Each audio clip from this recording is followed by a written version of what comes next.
What is going on, gamers? Aevatrex here again, and today we're going to be doing something a little different, mainly because we're still all waiting for this freaking update to drop, and it seems like it's going to be delayed for a while from what I hear. Some people are saying another week, but we just don't know. So while we're waiting for the update, I'm going to be doing some other things. Still going to be Castle Clash. You're still going to see Castle Clash gameplay, but in this video, I'm mainly going to be talking about Wrestlemania, which happened, I believe, last Sunday. Yeah, last Sunday. And since this is pretty much a week later, I'm gonna talk about the match results. And if you haven't seen it and you plan to see it, then you probably shouldn't continue because it's gonna be filled with spoilers. But I mean, if you really follow wrestling, you more than likely would have seen it by now. But just throwing that disclaimer out there. If you don't follow wrestling or anything like that, then still watch the gameplay because we are gonna be burning through stamina cards. Now let me get right into this and start with this chest. Give me a crest. Of course, I get gold. So, anyways, as far as the pre-show, I actually didn't even see the pre-show. I know that the Big Show won the Andre Memorial, which I mean I find that okay because it kind of pays homage to him as him being the giant that he is really, because the Big Show is pretty much this generation's Andre. So I thought that was cool. I was really expecting Damien to win, but you can't. Everything can't be that predictable. So I thought that was cool. And the other match, I don't know. I didn't even see it. I started watching like around 7, and it was over by then. So I don't know. Really didn't get to see that, which I guess it didn't turn out to be that important. Now, the first match was basically the Intercontinental Championship, where you saw Daniel Bryan win, which I thought is good because it seems like the WWE is really, really pushing the mid card titles. The mid titles, the Intercontinental Championship and the U.S. title. They pretty much put them on top stars, and I think what they're trying to do is build those titles up to mean something again. Because as it stands, unfortunately, they don't mean as much as they did before. Back when it was the Attitude Era, the Stone Colds, the Rocks, all of them were pretty much running the show, and those titles actually really meant something back then. Not anymore though. Now it just seems like it's just a placeholder title. Oh, hey, chill, chill. Ooh, okay. Whoa. I was like, come on now, wait a minute.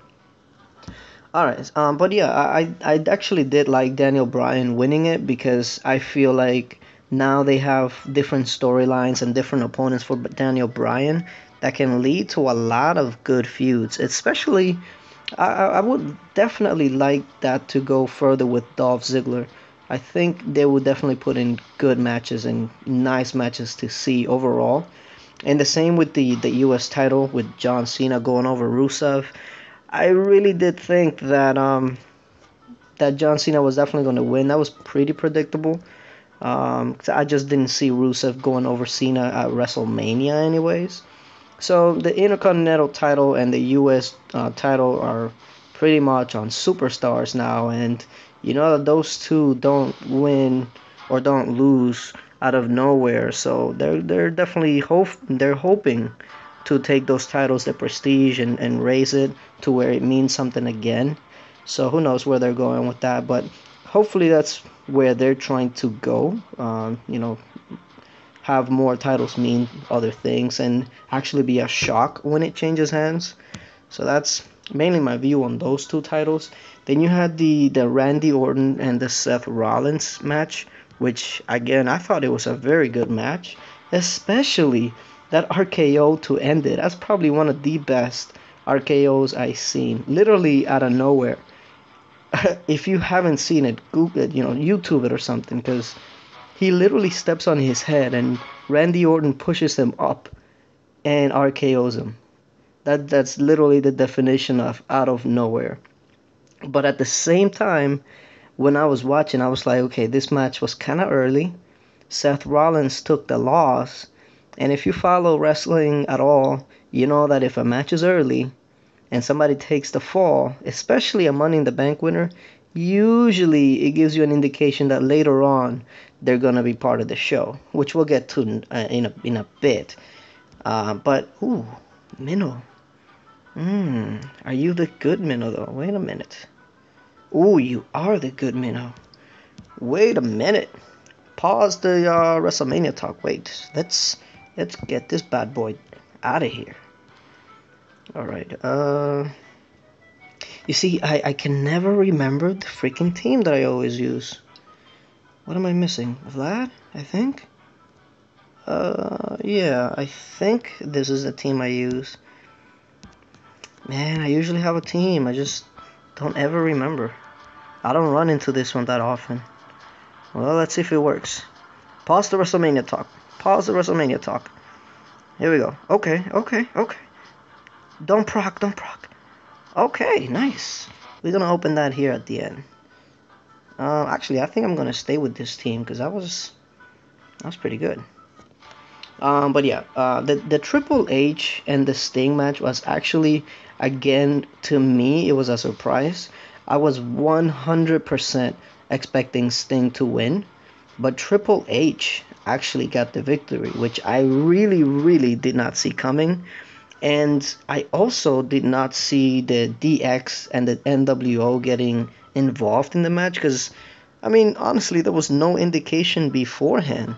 So it was kind of like out of nowhere, which it was a nice surprise. But at the same time, while I was watching it, I'm like, damn, why couldn't this happen like 15 years ago, 10 years ago? You know, everybody just looked so old now. It was kind of weird, but at the same time, it was very nostalgic for me. But I kind of liked it. I did like the match, considering what I was really expecting. It was decent all around. And then you had the AJ and Paige match versus the Bella Twins, or Twins. I didn't really like that. I mean, I really wasn't expecting much, but at the same time, they didn't really impress me either. They didn't really do anything that I was just like, whoa. It really felt like that was the bathroom break. Honestly, it was a bathroom break. It was really the only match that I was just like, yeah, whatever.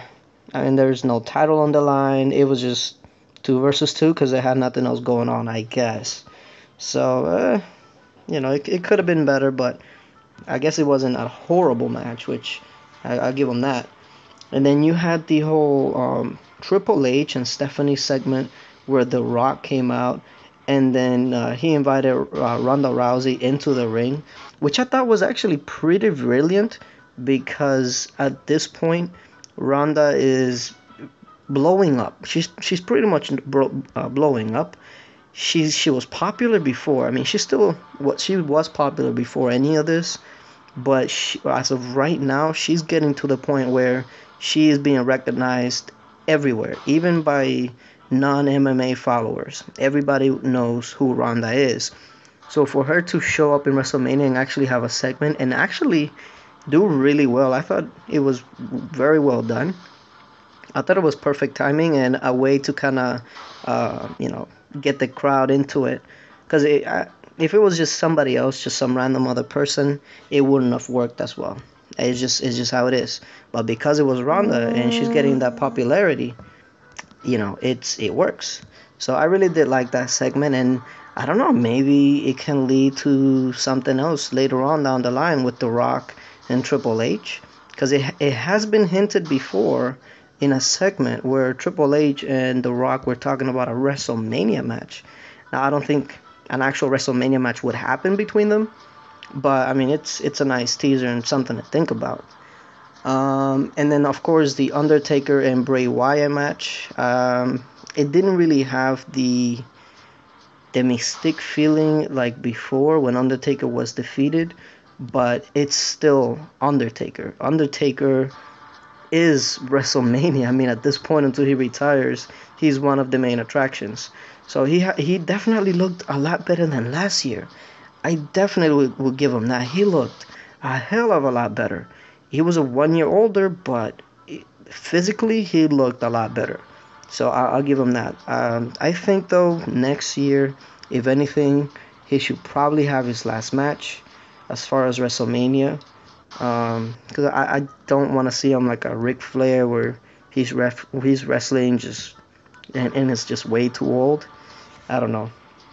But at the same time, he's really only wrestling one match a year. So I guess it's really gonna be up to him. But hopefully it doesn't end with him just wrestling as a 60-year-old, 70-year-old. But much respect to Undertaker, man. He definitely looked good. He got the clean win over Bray, but I mean, nobody else was expecting anything different. Bray Wyatt right now is not over enough to go over Undertaker of all people in WrestleMania. So, and then the last match was that Seth Rollins, where he cashed in on Brock Lesnar and Roman Reigns, which I thought it was a good match where Brock Lesnar basically was destroying Roman at the beginning, and then at the end they kind of made it seem like Roman was kind of mounting a comeback. Um, Actually made Brock Lesnar bleed from the get-go, but I think that was just something that wasn't really intended. It just happened. But Brock Lesnar completely looked dominant, but at the same time, I honestly did feel like the cash in was a little predictable just because you saw that both of them were just like totally tired. And Seth Rollins, like I mentioned earlier, his match was way earlier in the day, and I just saw it. I just saw it coming. I just didn't think that he would do it in the middle of the match. I thought that maybe he would wait until it was over. But no, sure enough, he came in right in the middle of it and cashed in, and that was it. Which I thought it was a fitting ending, because at the same time, here's basically the problem. Roman Reigns is supposed to be the babyface, the good guy, but he's quickly becoming the John Cena of this generation, where they're trying to push him as the top guy and the main guy, but the crowd mainly just wants to boo him for whatever reason. So it just seems like the crowd was booing him and cheering Brock Lesnar. So it seems like now WWE is trying to make Brock Lesnar as kind of like the good guy, or the people that, or the guy that the people want to cheer for. So I can see why they would want to get Seth Rollins the title and now have Brock Lesnar go after him. So I mean, those are the main things that I took away from WrestleMania. I actually really liked WrestleMania overall. The build up I felt wasn't really the best, but boy did the matches deliver. They really did deliver. But yeah, hopefully you guys enjoyed the video. If you're into wrestling, if you're not into wrestling, hopefully you liked all this Lost Realm stuff until we get the update out. But yeah, guys, let me know what you think about WrestleMania, the matches, anything that you on any specific match. Let me know in the comment section. But there, thank you for watching, guys, and until later, bye.